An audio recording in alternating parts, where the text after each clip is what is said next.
कुछ नहीं चाहिए बाकी का, कथा का रसतत्व लेकर चलो।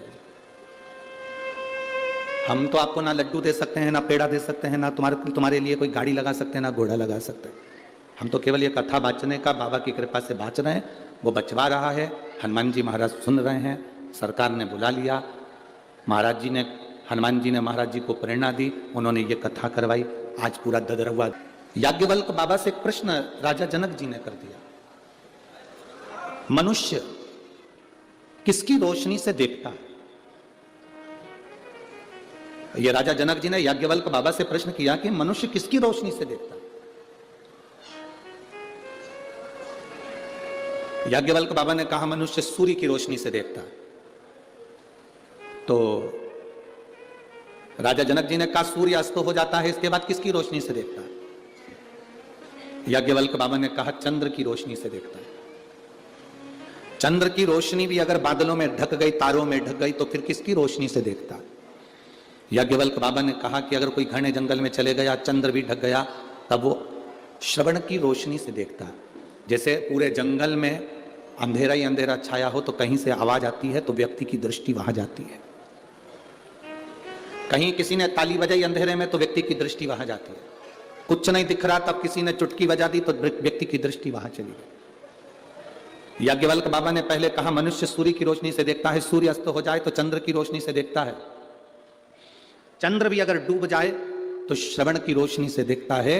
और अगर याज्ञवल्क्य बाबा से राजा जनक जी ने कहा मान लो कहीं श्रवण भी ना हो, सुनाई भी ना दे, तो फिर किसकी रोशनी से देखता है? तो याज्ञवल्क्य बाबा ने कहा प्रत्येक मनुष्य जब पृथ्वी पर जन्म लेता है तो उसके अंदर स्वयं शिव समाया हुआ होता है, वो शंकर खुद रोशनी देता है। भारत की भूमि पे के ऐसे राजा हुए जिन्होंने शंकर भगवान का प्रतिदिन अभिषेक करा।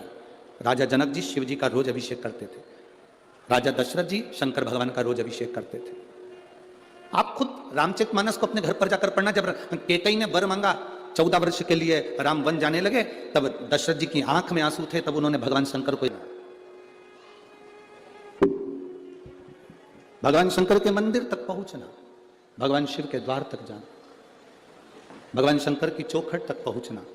और यहां तक शिव महापुराण की कथा कहती है, मान लो, एक ध्यान लगाइए, मान लो अगर आप शिव के मंदिर तक लोटा लेकर जल लेकर नहीं भी पहुंचे, लोटा भर जल लेकर आप शंकर के मंदिर नहीं भी पहुंचे, मान लो शिव के मंदिर आप लोटा भर के जल लेकर नहीं पहुंचे, केवल शंकर के मंदिर के सामने से निकलकर उसको नमन करते हुए नमन भी नहीं करा, शीश झुका लिया, शीश भी नहीं झुकाया, शिखर को देख लिया, शिखर भी ना देखा, उसके दरवाजे से मुस्कुराकर चले गए, तो वो भी अभिषेक ही है, वो भी अभिषेक। परसों की कथा में अपने श्रवण करा था कि मछली आई, रावण जिस शिवलिंग की पूजन करता है, मछली पताल में उस शिवलिंग की फेरी लगाती रहती है।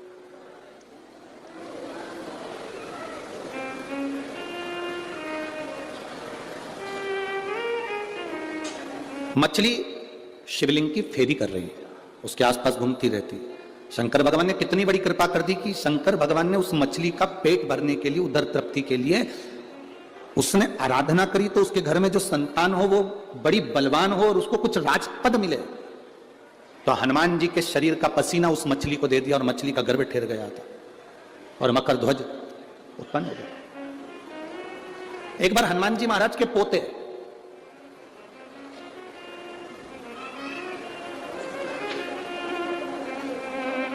एक बार हनुमान जी महाराज के पोते,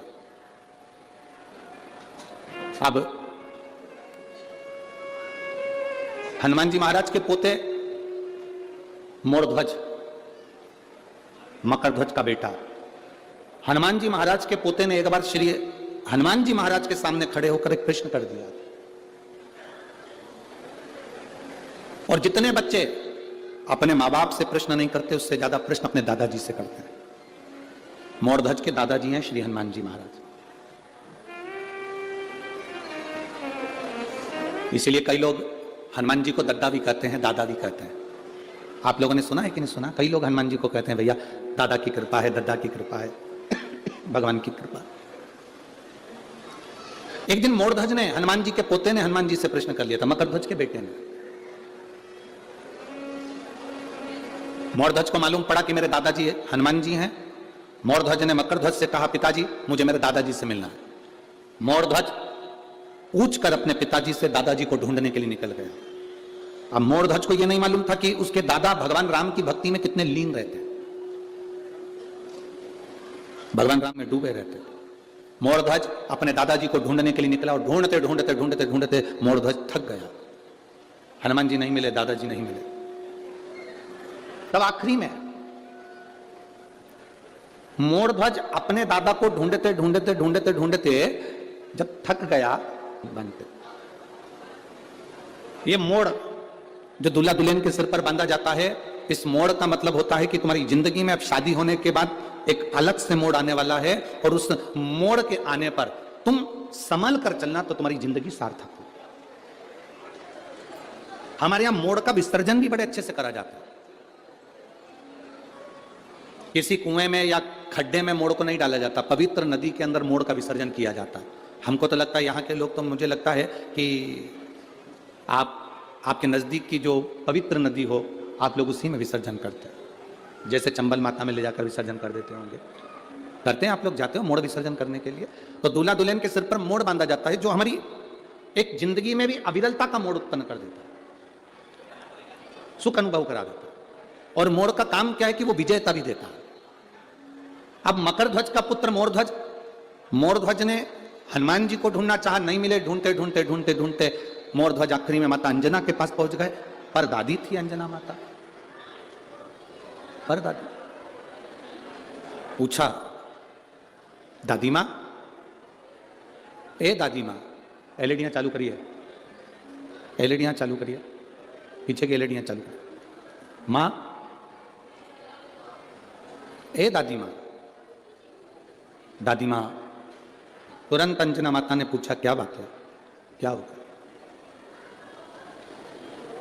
मुझे श्री हनुमान जी महाराज मेरे दादाजी का दर्शन करना है। जैसे ही मोरध्वज के मुंह से सुना कि दादाजी का दर्शन करना है, तू दादा कैसे कह सकता है? कहा, मैं मकरध्वज का बेटा हूं और मकरध्वज के पिता हनुमान जी हैं। अंजना माता ने कहा, तो फिर तेरे पिताजी की माता मैं हूं। क्या चाहता है बोल? मुझे मेरे दादाजी का दर्शन करना है। शायद शिव महापुराण की कथा कहती है कि दुनिया की प्रत्येक दादी अपने बच्चे को श्रेष्ठ संस्कार देती है। यह अंजना माता ने अपने पोते को संस्कार दिए थे, पर पोते को संस्कार दिए थे, तो आज भी दादियां अपने अपने पोते को संस्कार देती हैं।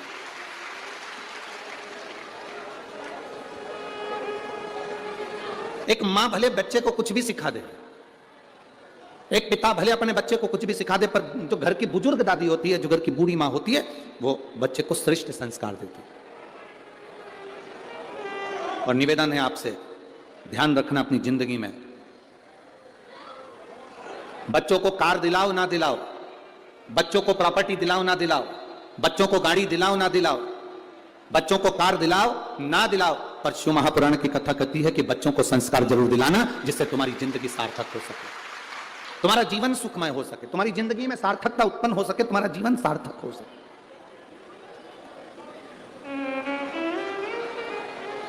तुम्हारे जीवन में एक आनंद की अनुभूति हो सके, तुम्हारे जीवन में एक आनंद का प्रभाव अपने आप उत्पन्न हो सके। क्यों? ये धन, ये दौलत, ये संपदा, ये सत्ता, एलईडियां चालू करिए, एलईडियां पीछे की एलईडियां चालू करिए। ये धन, ये संपदा, ये सत्ता, ये वैभव सिद्ध कर दे। संसार में जन्मा हुआ प्रत्येक मनुष्य, संसार में जन्म लेने वाला प्रत्येक मानव, संसार में जन्म लेने वाला प्रत्येक मनुष्य, प्रत्येक मानव, भीतर जो परमात्मा समाहित है, भीतर जो शिव तत्व आपके समाहित है, उससे वो परमात्मा का दर्शन कर सकता है। अच्छा एक बात बताओ, जब ज्यादा बीमारी हो जाती है, वेंटिलेटर पर पटक देते हैं, और वेंटिलेटर पर पटकने के बाद फिर डॉक्टर एक बात कह देता है, हम पूरी कोशिश कर रहे हैं। बोलो री जी, सही बात है ना? डॉक्टर क्या कहता है? हम पूरी कोशिश कर रहे हैं, पूरी कोशिश हम कर रहे हैं, सारी कोशिश हम कर रहे हैं, पूरी कोशिश हम कर रहे हैं, पर अब जो है कि हमारे हाथ में कुछ भी नहीं है। अब किसके हाथ में है? अब उसके हाथ में। मतलब डॉक्टर को भी मालूम है कि एक और डॉक्टर बैठा हुआ है, वो डॉक्टर जो बैठा है वो अलग से इलाज कर देता है, और कैसे इलाज करता है ये किसी को नहीं मालूम पड़ पाता, वो निहाल कर देता। एक और बैठा, उसको पहचानने के नेत्र चाहिए।